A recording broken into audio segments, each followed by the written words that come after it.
parlemen Israel yang mengusulkan agar supaya Masjidil Aqsa itu dibagi menjadi dua. 70% untuk Yahudi, 30% untuk Islam.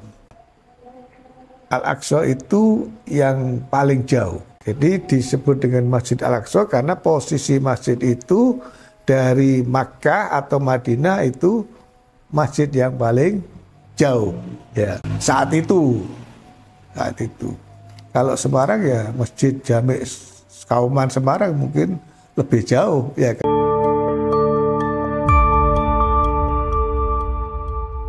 Assalamualaikum warahmatullahi wabarakatuh.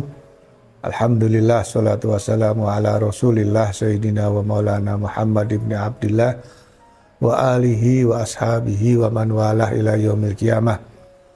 Saudara-saudara, ada seorang anggota parlemen Israel yang mengusulkan agar supaya Masjidil Aqsa itu dibagi menjadi dua.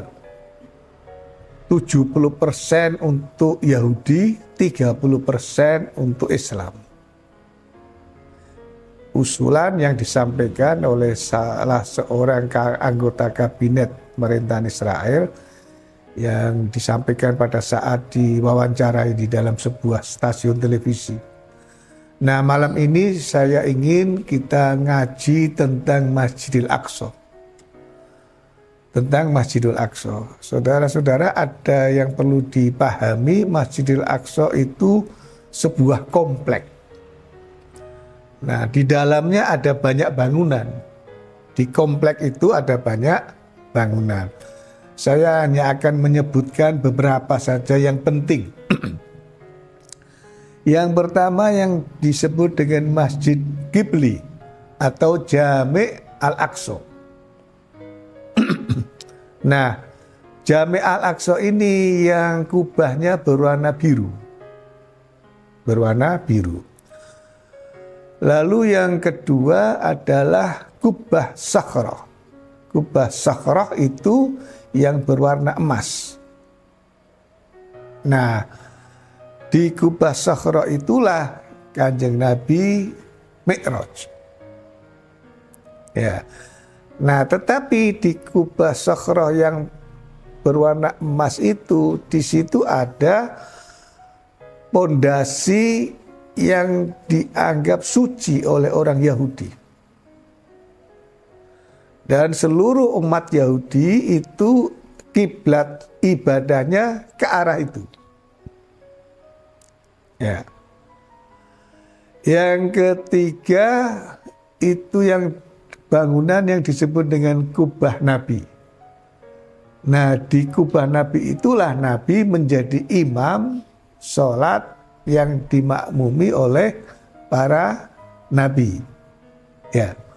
Nabi menjadi imam sholat. Kalau di dalam beberapa kitab dijelaskan itu sholat sunnah. Ya, makmumnya adalah mulai Nabiullah Adam sampai Nabiullah Isa alaihissalam. Kalau semua nabi kan itu berarti. Ya. Lalu ada tembok ratapan.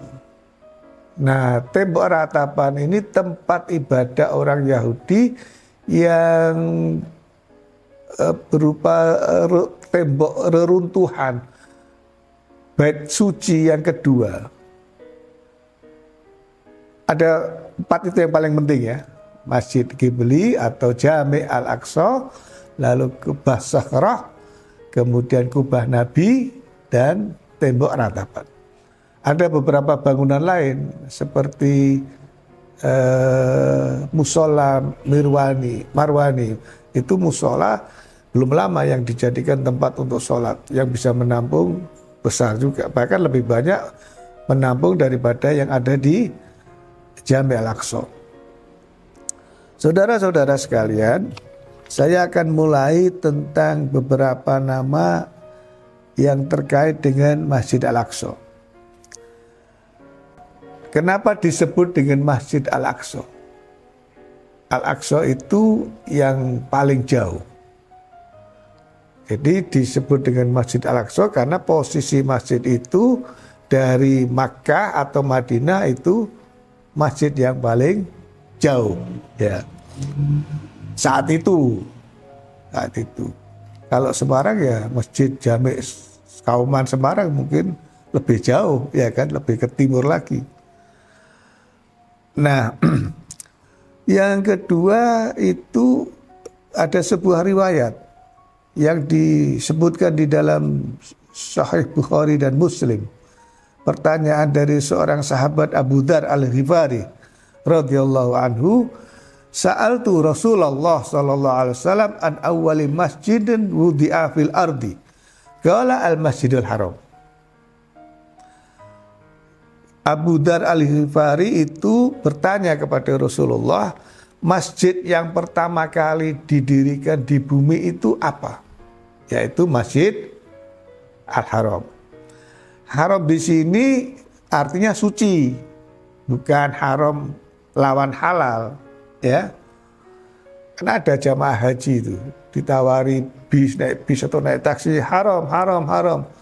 Dia tidak mau. Tidak, saya tunggu yang halal. Gitu. Ya karena tidak bisa membedakan antara haram dan haram. Gitu. Qultu tsumma ay. Abu Dzar Al-Ghifari kemudian bertanya lagi. Setelah itu apa? Qala, yakni Kanjeng Nabi, Al-Masjidul Aqsa. Ya. Wa kam bainahuma. Pembangunan antara Masjidil Haram yang di situ ada Ka'bah dengan Masjidil Aqsa dijawab oleh Nabi arba'una aman, 40 tahun. Nah, muncul pertanyaan, siapa yang membangun? Memang ada perbedaan pendapat di kalangan ulama. Ada yang mengatakan ini yang paling jauh, yang paling ya harus bisa diterima pendapat ya. Ada yang mengatakan itu yang membangun malaikat atas izin Allah Subhanahu wa ta'ala. Tapi ada yang mengatakan itu dibangun oleh Khalifah Umar bin Khattab. Nah, memang Khalifah Umar bin Khattab membangun di komplek itu. Tapi kan berarti sebelum itu sudah ada. Apa yang tadi saya sebutkan Masjid Nabi itu kubah Nabi itu adalah tempat Nabi menjadi imam, berarti di situ tempat untuk sholat. Sayyidina Umar memang tidak mau menggunakan, kemudian membangun sendiri setelah beliau masuk ke Yerusalem. Ceritanya panjang. Intinya adalah kalau Nabi menjawab pertanyaan jarak antara Masjidil Haram dengan Masjidil Aqsa itu 40 tahun, sangat mungkin yang membangun adalah Nabi Allah Ibrahim. Jadi satu pendapat yang membangun adalah malaikat. Kedua adalah Sayyidina Umar bin Khattab. Yang ketiga adalah Nabi Allah Ibrahim alaihissalam. Yang kemudian diperindah oleh Nabi Allah Sulaiman. Dipercantik. Tetapi sejarah Masjidil Aqsa kompleks ya. Sekali lagi jangan membayangkan Masjidil Aqsa itu berarti sebuah bangunan seperti masjid yang ada di tempat kita. Ya. Apalagi membayangkan itu adalah Masjid Aqsa di Kudus. Kudus kan namanya juga Masjidil Aqsa. Masjid Menara. Tulisannya Masjid Aqsa itu. Ya. Nah, punya ini adalah yang pertama tadi siapa yang mendirikan. Sangat mungkin yang lebih mendekati kebenaran adalah yang membangun Nabi Allah Ibrahim setelah membangun Ka'bah, Baitullah yang pertama. Nah, yang kedua itu juga disebut sebagai Baitul Maqdis. Yang ketiga disebut dengan Baitul Quds, Baitul Qudsi, Kudus. Yang keempat disebut juga dengan Baitus Salam. Kenapa juga disebut dengan Baitus Salam? Likathrati salamul malaikas, karena saking banyaknya malaikat bersalam di Masjid Al-Aqsa. Nah, Kanjeng Nabi di dalam Sahih Bukhari juga menjelaskan la tusyaddur rihal illa ila thalathati masajid al-Masjidil Haram wa masjidi hadza, yakni Masjid Nabawi di Madinah, wal Masjidil Aqsa. Jangan engkau bepergian melakukan perjalanan kecuali ke 3 masjid. Masjidil Haram, Masjid Nabawi, dan Masjidil Aqsa. Hari ini tidak mudah untuk melaksanakan perjalanan ke Masjidil Aqsa. Tetapi tidak sulit untuk melaksanakan perjalanan ke Masjidil Haram dan Masjid Nabawi. Ya, tidak sulit itu artinya mudah. Mudah itu karena punya ongkos. Kalau tidak punya ongkos, dekat pun sulit. Ya, tapi kalau punya ongkosnya jauh pun mudah. Ya, yang penting niatnya. Kalau Anda hari ini belum pernah berkunjung ke salah satu masjid itu, diniati berdoa supaya suatu saat, suatu hari bisa melakukan perjalanan ke Masjidil Haram dan Masjidil Aqsa.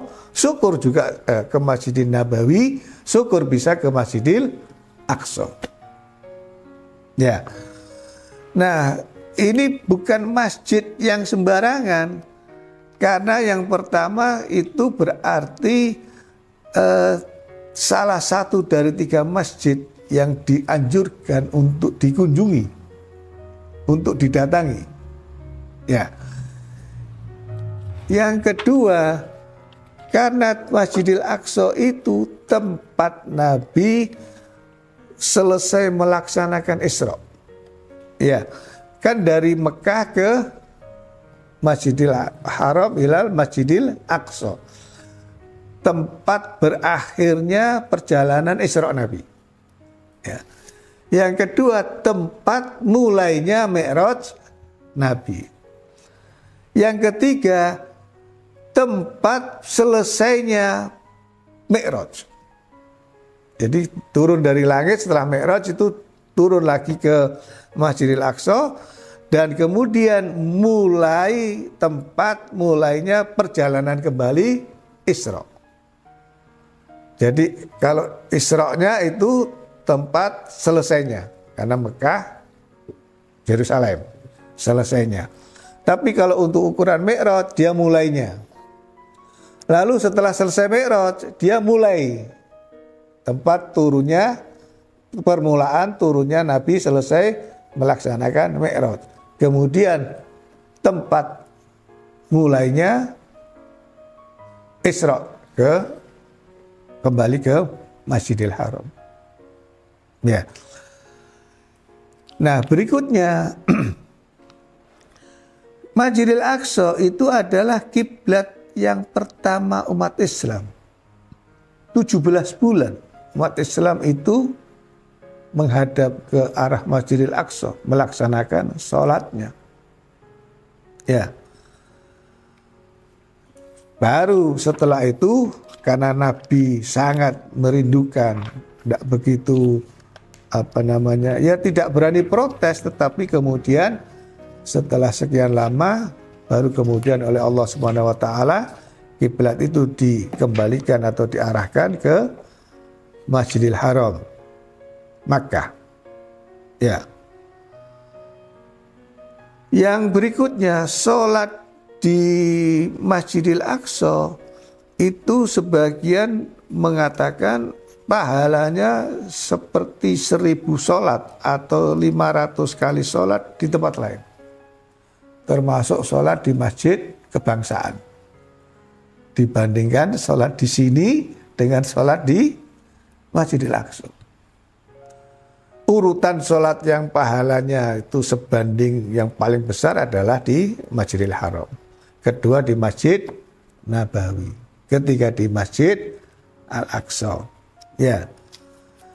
Maka turunlah ayat Allah Subhanahu wa taala berfirman, "Qad nara takalluba wajhika fis sama' walan waliyannaka qiblatan tardoha fawalli wajhaka syatral Masjidil Haram. Wa haitsu ma kuntum fawallu wujuhakum syatrah." Ya. Kembalikan ke Masjidil Haram. Arah kiblatnya. Tapi artinya itu pernah menjadi kiblat umat Islam. Ya. Nah, yang berikutnya saudara-saudara sekalian, Nabi sudah memprediksi akan terjadinya banyak asabah min ummati yuqatiluna ala abwabi Damsyik wa ala abwabi Baitul Maqdis wa ma haulahu. Akan terjadi banyak pembunuhan di depan pintu Damaskus, Damsyik, Syria. Itu ada ulama terkenal yang akhirnya kena bom sedang mengajar di masjid. Masya Allah, syahid Syekh Ramadan Al-Buti, belum lama itu. Wa ala abwabi Baitul Maqdis wa ma haulahum. Ya. Dan di depan pintu Baitul Maqdis dan sekitarnya. Sampai nanti kiamat. Kalau kita mempercaya, ini hadis yang dibawa disampaikan oleh Abu Hurairah radhiyallahu anhu. Yang berikutnya, di dalam sebuah khabar juga dijelaskan, man mata fi Baitul Maqdis faka'annama mata fis sama. Barang siapa mati di Baitul Maqdis itu seperti mati di langit. Ya. Wa sakhrah Baitul Maqdis min jannatil firdaus.